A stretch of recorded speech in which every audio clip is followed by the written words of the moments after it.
อ้ยมื้อนี้น่ะเด้น้องดองเด้สายมีเพิ่นน่ะมื้อนี้มีหยังกินเด้ต้มปลากินเฮ้ยหมดไปสุดนึงละโอ้นี่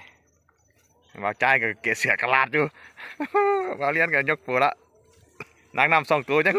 หมัวนั่นอยู่ไปเห็นเคยเพิ่นนั่งยังมีขึ้นมานางน้ำ2 ตัวน่ะโอ้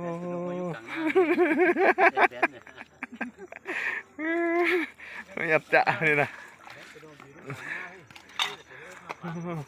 มันก็นึกเหนียว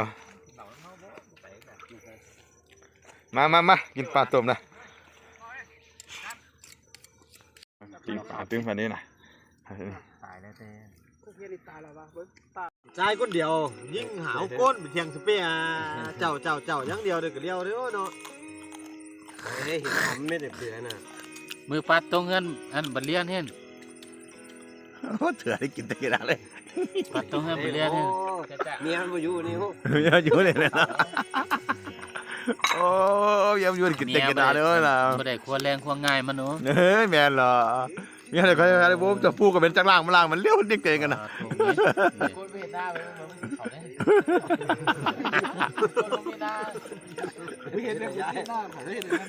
โอ้แม่โน้มันบ่มีหน้าเห็นเด้ให้สาวเห็นหมดนะมันก็ละนะเจ็บจะเด้ผมมีไอ้เช่นหาปลาโก้กินนะว่าเปล่าผมมีเตะโปว่าใจนะปีนึงไปตัวนึงนะโอ้กินของแค่นี้มันเป็ดไก่มึงบักหลายรู้มันเป็นเรื่องไก่อ่ะโอ้เด็กเป็นเรื่องไก่หลายว่ากันเลี้ยงไม่ก็เพื่อมือเพื่อคูเนาะคือเถื่อแม่นปีนึงหาเป่าบ่หมดแน่ถ้าเป่ามึงก็แม่มึงกันหรอกโอ้เนี่ยให้มันลงหาฐานแม่นอยู่บ้านน้ำมัดเจ้าเลี้ยงเขาหมดเลยในขายเขามากกว่าไม่ได้มาเขาจ้ะมาจะอีมาเลยนู้มาอีนี่เขาพี่ไม่กินแม่ผมจ้ะแต่ว่ากินแล้วเศร้ากันไหนแต่ว่าเขาไม่ได้กินข้าวเจ้าเขาบอกมื้อไหนเมื่อน่ะบ่ซั่นเด้อันเฮ็ดลามเยอะเลยก็ต้องใช้สมลายจังไม่ต้องมาซอยก็ลามเนี่ยบูดตลอดเด้เสียไปหลายมือเขาไม่นะแต่มึงเฮ็ดมันนี่กินมื้ออื่นป่ะโอ้เป็นควันนั่นลงเถื่อไอ้นี่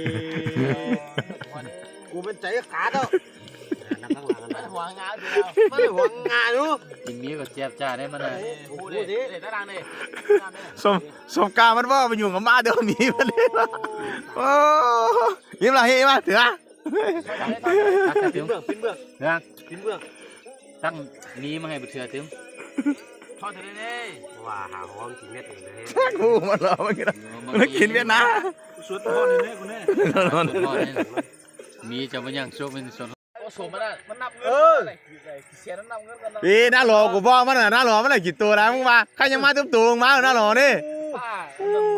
สับไปตลาดนัดกู้หนากันกู้หนาจงกันกู้จะเอาเกลือต่างนั้นมันกวาดได้โอ้กันมันมาเรียบพิมพ์กันป่ามันเอาปลาเนาะยุ่งกันกู้เลยนะกู้มันหลามอนี่มันกันกู้กวาดตั้งเลยนะกันนาจะขาดไม่ได้กันนานี่เรียบร้อยแล้วผมเอาเข้ามาจัน6 ตัวนะน้ำจันยังมาเต็มตัวลงมายังมีเต็มตัวลงไม่เม็ดจันผมเอาตัวนึง6 ตัวตัว2 ตัวเป็น8 ตัวนะโอ้เม็ดละให้น่ะตัว2 เม็ดแล้วก็ให้น่ะเม็ดละเหรอเม็ดละนั่นน่ะผมเอาแล้วน้ำจันนะ